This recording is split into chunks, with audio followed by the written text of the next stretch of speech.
ह्या विषयाचा मी अभ्यासक आहे. मोदी साहेब आणि मोदी साहेबांचं जे सरकार आहे, प्रत्येक घटकाला न्याय देण्याचं काम हे मोदी सरकार करत असतं आणि त्याचं बजेटची तरतूद कुठल्याही विषयाला तरतूद करावी लागते. आपण मागच्या अनेक वर्षांचा अनुभव जर मोदी सरकारच्या माध्यमातून घेतला तर प्रत्येक घटकाला न्याय देण्याचं काम मोदी सरकार करत असतं. आत्ताचं बजेट पण जे काही मागच्या वर्षीचं बजेट होतं त्यापेक्षा जास्तच असेल, कुठे कमी नसेल. कारण का मी बजेट बघितलेलं नाही, पण मला ज्या गोष्टींचा अनुभव आहे, मोदी साहेब जी तरतूद करतात ती कुठेही कमी करत नाही.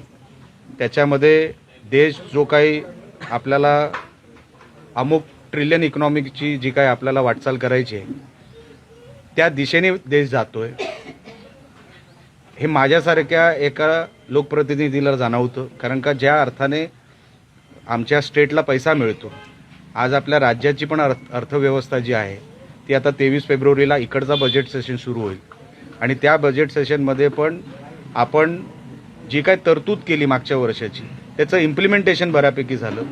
केंद्र सरकाराने 15 वित्त आयोगाच्या माध्यमातून जे पैशाचं ॲलोकेशन आपल्या महाराष्ट्र राज्याला ठरवलं होतं तेही आपल्याला डिसेंबरमध्ये मिळालेलं आहे.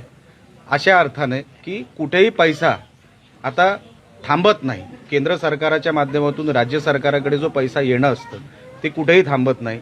अशी काम करायची पद्धत मोदी साहेबांची आहे. म्हणून मला खात्री आहे की देशाच्या बजेट देशाच्या प्रत्येक घटकाला न्याय देणारं बजेट असेल. साहेब, जिल्हा परिषद निवडणूक ह्या मिनी विधानसभा म्हणून पाहिल्या जातात. ग्रामीण भागातली निवडणूक आहे. तुम्ही या भागातले आमदार आहात. कशा प्रकारे इथला विकास झाला? कारण ठाकरे शिवसेनेने देखील कुडामध्ये जोर लावला पाहायला मिळतोय. कशी निवडणूक राहिली? बघा, उबाटा गटाकडे तसे काही उमेदवार पण त्यांना सापडलेले नाहीत. धरून पकडून त्यांनी उमेदवार उभे केले, जबरदस्तीने उमेदवार उभे केले. आता ते उमेदवारच काही प्रमाणामध्ये माजी आमदाराला आणि उबाटाच्या नेत्यांना शिव्या घालतायत. ही परिस्थिती ग्रामीण भागामध्ये आहे. लोकांनी ठरवलं आहे की आपण विकासाच्या बाजूने उभं राहावं, कुठेही त्याच्यामध्ये चूक होता कामा नाही. कारण का ह्यांच्याकडे उबाटाकडे द्यायला काहीच नाही. ते फक्त टीका करू शकतात, वातावरण गढूळ करायचा प्रयत्न करू शकतात. त्या पलीकडे उबाटा जो काही गट आहे इकडचा सिंधुदुर्गाचं जे युनिट आहे ते अतिशय रिकामटेकडे युनिट आहे. त्यांच्याकडे काम राहिलेलं नाही.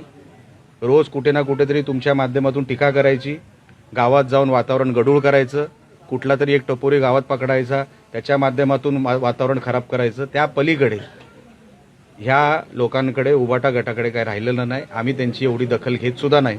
आम्ही आमच्या कामाला लागलेलो आहोत. आम्ही काय देणार आहे ते आम्ही लोकांना सांगतोय.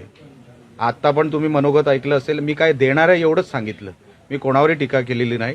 म्हणून त्यांना टीका करत राहू दे. ते जेवढे टीका करतील आम्हाला त्यांचा फायदाच होईल. जिल्हा परिषदेत 8 उमेदवार बिनविरोध झाल्यात, तर पंचायत समितीच्या देखील 18 ते 19 उमेदवार बिनविरोध झाल्यात. कसं बघता, एकतर्फी विजय होईल? बघा, तुम्हाला आता मी सांगतो, मी जसं ह्या प्रतिक्रियेमध्ये उत्तर दिलं होतं की ह्यांना उमेदवार सापडलेले नाहीत. आता पण जे उमेदवार आहेत ते धरून पकडून उभे केलेत. उबाटावर निष्ठा नाही. कुठेतरी तिकीट मिळालं नाही म्हणून काही लोक इकडची तिकडे गेली. काही नवीन लोकांना तिकडे तिकीट देण्यासाठी तिकडे बोलवलं.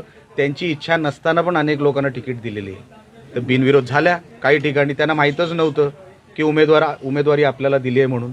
दुसऱ्या बाजूनी आता जे उमेदवार उभे आहेत ते मनाने उबाटाचे नाहीच आहेत. तुम्ही बघा उद्या काय होतं. ते निवडणूक संपली की ते राहणार सुद्धा नाहीत. ते निवडून येणार नाहीत ते सोडून द्या. 50च्या 50 आणि 100च्या 100 पंचायत समिती आमच्याच येणार. त्याच्यामध्ये कुठेही आमचं टार्गेट आहे. लोकांनी विश्वास आणि आशीर्वाद आमच्यावर आम्हाला मिळेल अशी अपेक्षा आहे. म्हणून तुम्हाला सांगतो, कुठेही त्यांना स्थान नाही. ह्यांचे सगळे उमेदवार आपटणार आणि जे आता उमेदवार आहेत ते जर उद्या आमच्या पक्षात दिसले तर त्याच्यामध्ये आश्चर्य वाटायचं काय कारण नाही. प्रचाराची रणधुमाळी सुरू झालेली आता आपण पाहतोय. राज्याचे उपमुख्यमंत्री एकनाथ शिंदे सिंधुदुर्ग जिल्ह्याच्या दौऱ्यावर येतील का? आता दौरा कसं झालाय, अजितदादांची जे काही निधन झालं त्यानंतर सगळेच दौरे कॅन्सल झाले. मुख्यमंत्री साहेबांचा पण दौरा होता, शिंदे साहेबांचा पण दौरा होता, पण अजितदादांच्या ह्याच्यामुळे बातमीमुळे हे सगळे विषय पुढे ढकलले किंवा कॅन्सल झाले. आता पुढचा नियोजित दौरा कसा असेल तो आम्हाला आता जेव्हा मिळेल तेव्हा आम्ही तुम्हाला सांगू.